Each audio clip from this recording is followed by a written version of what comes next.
पाँव का जलना, पाँव के तलवों का जलना, हाथों का जलना, ये बज़ाते खुद एक बीमारी नहीं है।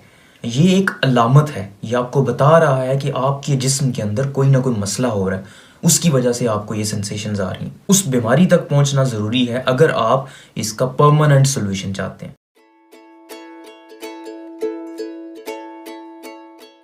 आज की इस वीडियो में मैं आपसे शेयर करूंगा पाँव के तलवे क्यों जलते हैं, इसकी वजूहात क्या हैं और इसका इलाज आप घर बैठे कैसे कर सकते हैं। सबसे पहले ये जान लेना बहुत ज़रूरी है कि आपको पाँव में जलन महसूस कैसे होती है, क्यों नहीं, कैसे आपको कैसे महसूस होता है कि आपके पाँव जल रहे हैं। तो बेसिकली आपकी पूरी बॉडी के अंदर आसाब होते हैं, नर्व्स होती हैं, पूरी बॉडी के अंदर फैली हुई हैं और वो सारी कनेक्टेड होती हैं दिमाग के साथ हराम मगज़ के थ्रू। हराम मगज़ जो आपकी रीढ़ की हड्डी में होता है, इसके ज़रिए आपके दिमाग तक कनेक्टेड होती हैं। अब जो भी सेंसेशंस आपकी किसी भी बॉडी पार्ट से, वो इन्हीं आसाब ने लेके दिमाग तक जाना होता है और आपको मैसेज पहुंचता है कि वहाँ पे ये काम हो रहा है।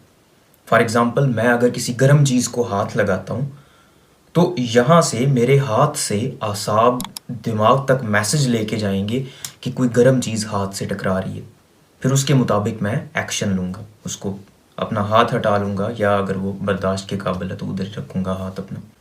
तो ये आसाब होते हैं जिनकी वजह से हमें सेंसेशंस, गरम, ठंडा, दर्द, हर तरह की सेंसेशंस महसूस होती हैं। अब दो तरह से आपको जलन महसूस हो सकती है। एक तो ये कि आपका पाँव है ही किसी गर्म जगह पे, इस वजह से आपको जलन महसूस हो रही है, और दूसरा ये कि वो आसाब जिन्होंने मैसेज लेके दिमाग तक जाना है वो डैमेज हो गई हैं, उनके अंदर कोई मसला हुआ है, उस वजह से वो स्टिमुलस नहीं है, कोई गर्म चीज़ पाँव के साथ नहीं लग रही, लेकिन फिर भी वो ऐसी कैफियत पैदा कर रही हैं वो नर्व्स, वो आसाब, कि आपको लग रहा है शायद पाँव जल रहे हैं। अब ये आसाब डैमेज क्यों होते हैं, क्यों ऐसी सेंसेशंस पैदा करते हैं पाँव के अंदर। आसाब इस तरह की सेंसेशंस पैदा करते हैं कुछ बीमारियों की सूरत में।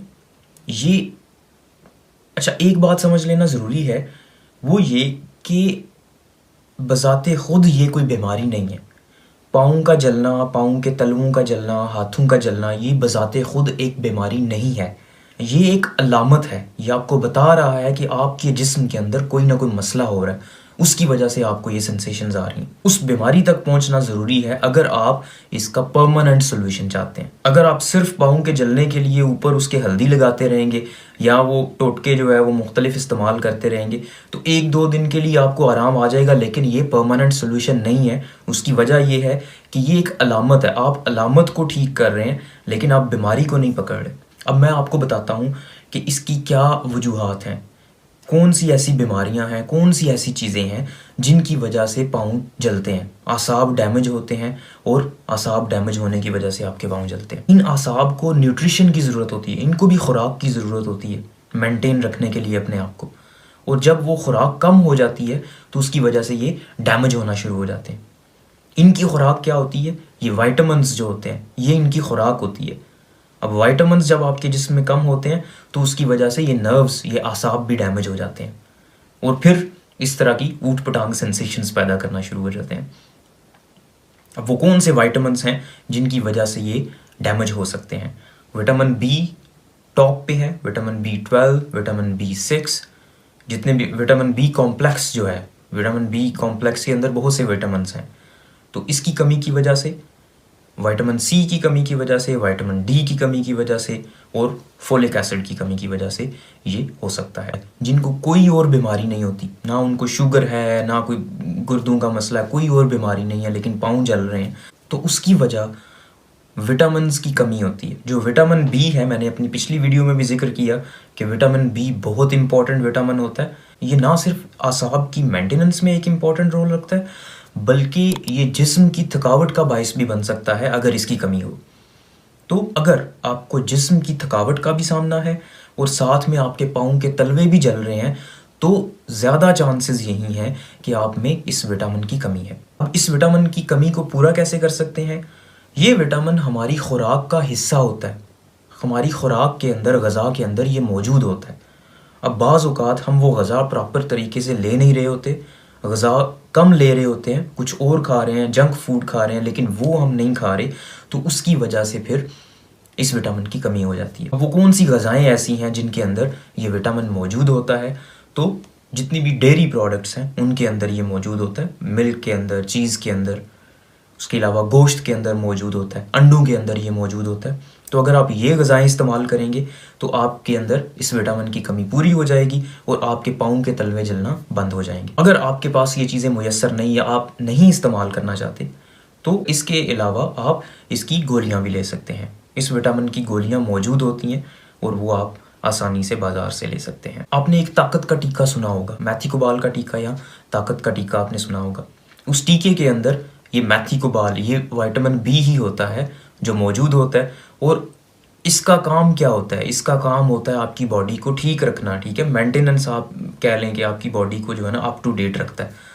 तो जब ये विटामिन आपकी बॉडी में जाता है आपकी थकावट भी दूर हो जाती है, आपके अगर पाँव जल रहे हैं वो भी ठीक हो जाते हैं। तो लोग फिर इसलिए इसको ताकत का टीका कहते हैं कि ये ताकत का टीका है। जब भी आप इसको लगवाते हैं तो आप बिल्कुल जो है वो चुस्त और तंदुरुस्त हो जाते हैं। कुछ बीमारियां ऐसी हैं जिनकी वजह से असाब डैमेज हो जाते हैं और उसकी वजह से फिर आपको आपके पाँव के तलवे जल रहे होते हैं या हाथों में जो है वो जलन महसूस हो रही होती है। कौन सी बीमारियां हैं? डायबिटीज़ है, शुगर सर फ़हरिस्त है। इसके अलावा CKD, क्रोनिक किडनी डिजीज़, गुर्दों का जो मसला होता है उसकी वजह से भी हो सकता है। हाइपोथायराइडिज्म, गले के अंदर एक ग्लैंड होता है, एक गदूद होती है, मैंने एक पिछली वीडियो में भी जिक्र किया था हाइपोथायराइडिज्म का, लिंक मैं डिस्क्रिप्शन में दे दूंगा। तो उसकी वजह से भी आपके पाँव जल सकते हैं। शुगर के मरीज़ों को ये मसला बहुत ज़्यादा होता है और उनकी ज़िंदगी में किसी ना किसी स्टेज पे उनके पाँव ज़रूर जलते हैं और फिर आहिस्ता आहिस्ता उनके पाँव से सेंसेशन ही ख़त्म हो जाती है। उनको कुछ भी फील नहीं होता। पहले पाँव जलते हैं या उनको सुइयाँ चुभ रही होती हैं उनके पाँव में, उनके टांगों में, और फिर आहिस्ता आहिस्ता सेंसेशन ही ख़त्म हो जाती है। अब ये भी शुगर जो होती है, शुगर का हाई लेवल, ये नर्व्स को, आसाब को डैमेज करता है और जब आसाब डैमेज होते हैं तो फिर वही ऊट पटांग सेंसेशंस आपके दिमाग तक पहुंचाते हैं। हालांकि आपके पाँव गर्म नहीं होते लेकिन आपको लग रहा होता है कि आपके पाँव गर्म है, उनमें से हीट निकल रही है। तो इसका हल क्या है? इसका हल यही है, अपनी शुगर को कंट्रोल रखो, अपनी शुगर कंट्रोल रखो, शुगर की दवाइयाँ बाकायदगी से इस्तेमाल करो। अब लोगों के अंदर एक बहुत बड़ी गलतफहमी ये है कि शुगर का इलाज मुमकिन है। मतलब शुगर जो है वो आप कुछ 2 दिन, हफ्ता 2 हफ्ते दवाई लेके आप शुगर ठीक कर सकते हैं और उसके बाद आपको शुगर नहीं होगी। ऐसी कोई दवाई अभी तक पैदा नहीं हुई कि आपकी शुगर 2 हफ्ते इस्तेमाल करने से ख़त्म हो जाए और फिर आपको किसी दवाई की ज़रूरत ना पड़े। अनफॉर्चुनेटली ये एक ऐसी बीमारी है जो लाइफ लॉन्ग होती है, सारी ज़िंदगी आपके साथ चलती है और आपको इसके साथ रहना सीखना चाहिए। जितनी जल्दी इस बात को आप एक्सेप्ट कर लेंगे कि ये बीमारी आपको है और आप इसके साथ ज़िंदा रह सकते हैं और एक नॉर्मल ज़िंदगी गुजार सकते हैं, गिवन कि आप दवाइयाँ इस्तेमाल कर रहे हों। अगर इंसुलिन ले रहे हैं तो इंसुलिन इस्तेमाल कर रहे हो। शुगर का इलाज अगर हकीम कर सकते होते तो पाकिस्तान के अंदर कोई फिर शुगर का मरीज़ ना होता। ये आसाब इतने आहिस्ता आहिस्ता ज़्यादा डैमेज होते जाते हैं, ज़्यादा डैमेज होते जाते हैं और इतने ज़्यादा डैमेज हो जाते हैं कि आखिरकार पाँव काटने तक की नौबत आ जाती है। तो इसलिए अगर आपको शुगर का मसला है और आपके पाँव जल रहे हैं तो आपने 2 काम करने हैं। पहला, अपनी शुगर को कंट्रोल में लेके आना है। अपनी शुगर को कंट्रोल में लेके आना बहुत ज़रूरी है। अगर आप अपनी शुगर कंट्रोल में नहीं रखेंगे तो अनफॉर्चुनेटली आपके पाँव मज़ीद डैमेज होंगे।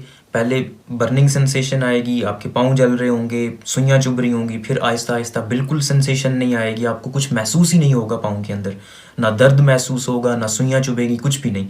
फिर आहिस्ता आहिस्ता ज़ख़म बनना शुरू होंगे और हालात इतने बदतर हो जाते हैं कि आखिर पे अनफॉर्चुनेटली पाँव काटना तक पड़ जाता है। तो इसलिए बहुत ज़रूरी है कि अपने पाँव का ख्याल रखें, अपनी शुगर को कंट्रोल करें और एक टैबलेट मिलती है, एक गोली या कैप्सूल मिलता है गैबापेंटिन का, एक मेडिकेशन है ये इन आसाब को मेंटेन करने में हेल्प करती है। स्पेशली शुगर के मरीज़ों के अंदर अगर ये वो इस्तेमाल करेंगे तो इसकी वजह से उनके पाँव के अंदर ये जो बर्निंग सेंसेशन हो रही है या जो उनको सुइयाँ चुभ रही हैं ये ख़त्म हो जाएंगी या कम हो जाएंगी। आप डॉक्टर के पास जाएं, वो आपको ये प्रिस्क्राइब कर देगा। ये बहुत कॉमनली प्रिस्क्राइब होता है, डॉक्टर्स अक्सर इसको प्रिस्क्राइब करते हैं क्योंकि ये बहुत हेल्पफुल होता है।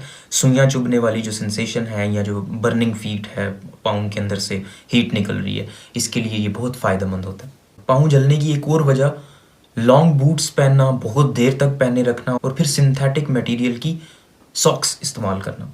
जुराबें अगर आप बहुत ज़्यादा देर तक पहने रखते हैं और वो सिंथेटिक मटेरियल से बनी है, वो प्योर कॉटन से नहीं बनी बल्कि वो सिंथेटिक पॉलिस्टर से बनी है, तो उसकी वजह से भी आपको आपको जलन का सामना हो सकता है। तो अब इसके लिए आप क्या कर सकते हैं, इसके लिए कॉटन की जुराबें इस्तेमाल करें। अगर ज़्यादा देर आपके पास कोई और चारा नहीं है, आपने ज़्यादा देर जो है वो जुराबें और बूट पहन के रखने हैं, तो कोशिश करें कॉटन की जुराबें लें, कॉटन की जुराबें पहनें। अच्छा, घरेलू टोटकों में जो घर के अंदर आप इस्तेमाल कर सकते हैं वो परमानेंटली इसको ठीक नहीं करेंगे। मैं दोबारा जो है वो दोहरा रहा हूँ, इससे आपको परमानेंटली कोई फ़ायदा नहीं होगा। जब तक आप बीमारी की जड़ तक नहीं पहुँचेंगे, आप इसका मुस्तकिल सोल्यूशन नहीं ढूंढ सकते। हल्दी जो है, although it's not medically proven, medical में ये चीज़ साबित नहीं है, लेकिन फिर भी लोगों को ये फ़ायदा होता है इसका। ठीक है, तो हल्दी को पानी के अंदर थोड़ा सा मिक्स करके उसको पाँव के तलवों में अगर लगाएंगे आप, तो उसकी वजह से आपके पाँव के तलवे जलना बंद हो जाएंगे। इसी तरह अगर आप इसकी जैतून के तेल से जो है, जैतून के तेल से या नारियल के तेल से अगर मालिश करेंगे पाँव की, तो उसकी वजह से पाँव के जलने में कमी हो सकती है। उम्मीद है आपको ये वीडियो बहुत पसंद आई होगी। इस वीडियो को लाइक करें, इस चैनल को सब्सक्राइब करें, ताकि हम इस तरह की मज़ीद इन्फॉर्मेशन आप तक पहुँचाते रहें।